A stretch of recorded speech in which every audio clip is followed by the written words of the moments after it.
Hello दोस्तों, मैं निहारिका शर्मा एक बार फिर से आपके सामने आ गई हूँ साइंस के कुछ मज़ेदार किस्सों के साथ। तो आज का हमारा सबसे बड़ा सवाल है कि क्या ब्लैक होल की पिक्चर क्लिक की जा सकती है? क्या ब्लैक होल को हम देख सकते हैं? हमने ब्लैक होल के बारे में बहुत कुछ सुना है, हम उसके बारे में सब कुछ जानते भी हैं, वो कैसा होता है, वो कैसे बिहेव करता है, उसके अंदर कितना मास है, कितना ग्रेविटेशन फोर्स है, बट हम ब्लैक होल को देख सकते हैं? जी नहीं।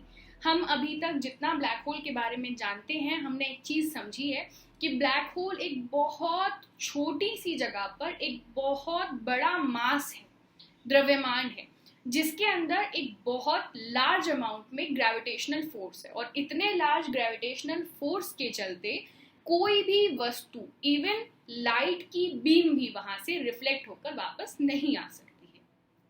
ठीक है, ये चीज़ तो हम सब जानते हैं। तो इसका मतलब आप एक चीज़ जानते ही हैं कि जब हम किसी चीज़ को देखना चाहते हैं, हमारी आंखें या हम अगर किसी चीज़ का पिक्चर क्लिक करना चाहते हैं, तो उसके लिए सबसे महत्वपूर्ण है कि वो जो ऑब्जेक्ट है उससे लाइट रिफ्लेक्ट बैक होकर मेरी आंखों पर या कैमरा की लेंस पर आए, तभी हम उसकी पिक्चर क्लिक कर सकते हैं या उसको देख सकते हैं। अब ब्लैक होल के साथ प्रॉब्लम ये है कि जो भी लाइट उसके अंदर जा रही है, जो भी लाइट बीम उसके अंदर जा रही है, वो रिफ्लेक्ट बैक तो दूर, वो सारी की सारी उसी के अंदर एब्जॉर्ब हो जाती है। क्यों? क्योंकि उसका ग्रेविटेशनल फोर्स इतना पावरफुल है कि वो सब कुछ अपने अंदर समाहित कर लेता है। ऐसी स्थिति में हमने कुछ दिनों पहले एक खबर सुनी, क्या कि ब्लैक होल की एक लेटेस्ट पिक्चर जो है जारी की गई है। ओके, तो बिलीव नहीं हुआ हमें, कैसे कैसे हो सकता है भी, हमारी तो सारी की सारी पढ़ाई खराब हो गई। यहाँ तो हाँ, हमसे कहा गया था ब्लैक होल को देखा नहीं जा सकता, यहाँ तो पिक्चर क्लिक कर ली गई है। तो कैसे किया ये, कैसे पॉसिबल हुआ कि ब्लैक होल का एक पिक्चर हमें हासिल हुआ? आप इंटरनेट पे कहीं भी सर्च करेंगे तो आपको ब्लैक होल की एक बहुत खूबसूरत सी पिक्चर जरूर दिखाई देगी, जो आपको मेरे पीछे भी इस वक्त दिखाई दे रही है। ओके, तो सबसे पहले मैं आपको ये बताऊंगी कि ये पिक्चर में हमें एक्चुअली ब्लैक होल दिख रहा है या एक इमेजिनेशन है। तो मेरा मानना है कि एक इमेजिनरी पिक्चर है, मतलब असल है, वास्तविक है, लेकिन हमें ब्लैक होल की छाया दिखाई दे रही है। इसमें जो हमें दिख रही है वो उसकी शैडो है। कैसे एक शैडो है, तो चलिए हम शुरू से बात करते हैं। सबसे पहले हमारी गैलेक्सी, हमारी आकाशगंगा जिसका नाम है मिल्की वे, उस मिल्की वे का जो सेंटर है, केंद्र है, वहां पर एक ब्लैक होल है, जिस ब्लैक होल का एक नाम है जो है सेगिटेरियस ए। ठीक है, हम इस बारे में जानते हैं कि हमारी गैलेक्सी के केंद्र में एक ब्लैक होल है जिसका नाम है सेगिटेरियस ए। लेकिन आज से पहले, मतलब अब तो काफी वक्त हो गया इस चीज को, लेकिन कभी भी उसका पिक्चर नहीं देखा गया था। पता था कि वहां पे ब्लैक होल की मौजूदगी है, क्योंकि वहां का जो बिहेवियर था आसपास के स्टार्स का, ऑब्जेक्ट्स का, वो उसको देखकर ये समझ में आता है कि ब्लैक होल है, लेकिन उसे देखा नहीं जा सकता था। लेकिन ये करिश्मा हाल ही में एक ऑब्जर्वेटरी ने कर दिखाया है। सबसे पहले हम उस ऑब्जर्वेटरी के बारे में बात करते हैं। चिली में एक यूरोपियन सदर्न ऑब्जर्वेटरी है, जिन्होंने एक very large telescope interferometer VLTI का बनाया है। जिसका काम क्या है, वो उन्होंने इसलिए बनाया था कि मिल्की वे की वो पिक्चर्स क्लिक करना चाहते थे। हमारी आकाशगंगा, आपको पता है आकाशगंगा एक बहुत बड़ा कंसेप्ट होता है। हम एक सोलर सिस्टम के एक प्लैनेट पे रहते हैं, और एक आकाशगंगा के अंदर ऐसे नंबर ऑफ सोलर सिस्टम्स है। तो एक आकाशगंगा का पिक्चर क्लिक करने के लिए आप सोच सकते हैं कि कितने बड़े साइज के हमें कैमरा की जरूरत होगी या टेलीस्कोप की जरूरत होगी। ऐसा पॉसिबल करने के लिए उन्होंने, ये संभव तो नहीं था कि हम एक बार में इतना बड़ा कैमरा आज भी बना पाए या टेलीस्कोप बना पाए, ये तो नहीं हो सका। तो एक बहुत ही अच्छा सा दिमाग लगाया गया। क्या दिमाग लगाया गया?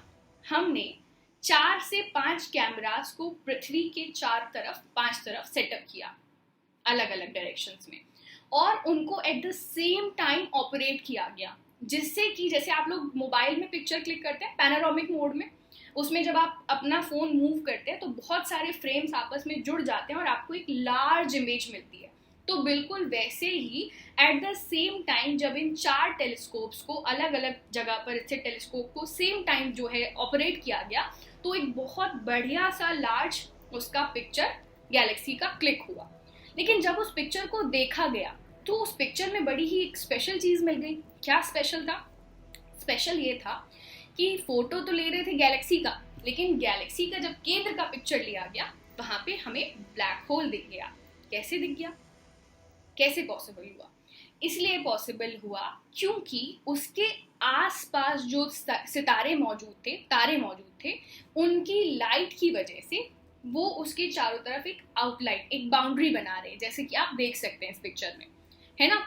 वो बाउंड्री जो कि चारों तरफ चमक रही है, उस बाउंड्री और उसके आसपास के जो ऑब्जेक्ट्स का बिहेवियर था, उससे साइंटिस्ट ने फाइंड आउट किया कि ये एक ब्लैक होल है, जिसे हम उसकी परछाई के तौर पे इस पिक्चर में देख पा रहे हैं। अब आप ही सोचिए कि इतना बढ़िया जो है क्वालिटी का टेलीस्कोप रहा होगा जिसने इतनी क्लियर इमेज इस चीज़ की ली है। और इस टेलीस्कोप के बारे में, VLTI के बारे में हम आपको बहुत सारी चीज़ें जाननी चाहिए। वैसे ये एक लार्ज साइज टेलीस्कोप है जिसकी जो क्वालिटी है, यानी कि इसकी जो क्षमता है, कैपेसिटी है, वो मेरी और आपकी आंखों की अपेक्षा 400 गुना ज़्यादा है। यानी मेरी और आपकी आंखों को जो चीज़ धुंधली दिखाई देती है, उसे वो चीज़ 400 गुना ज़्यादा क्लियर दिखाई देती है। Just imagine. और उसके बावजूद भी इसमें 4 टेलीस्कोप का एक संयोजन बनाकर एक बहुत ही क्लियर और बहुत ही सुपर पिक्चर हमारे लिए लेकर आया गया है। तो यानी कि हम ये कह सकते हैं कि हमने ब्लैक होल को देख तो लिया है, लेकिन अभी भी नहीं। क्यों? क्योंकि ब्लैक होल को देखना तो आज भी इम्पॉसिबल है, करेक्ट ना? क्योंकि लाइट जब तक रिवर्ट बैक नहीं होगी, रिफ्लेक्ट बैक नहीं होगी, किसी भी ऑब्जेक्ट को देखना इम्पॉसिबल है। बट ये जो पिक्चर है ये हमें साफ साफ हमारी गैलेक्सी मिल्की वे के केंद्र में इस बात का सबूत देता है कि ये एक ब्लैक होल मौजूद है जिसका नाम है सैजिटेरियस ए। तो कैसी रही ये जानकारी?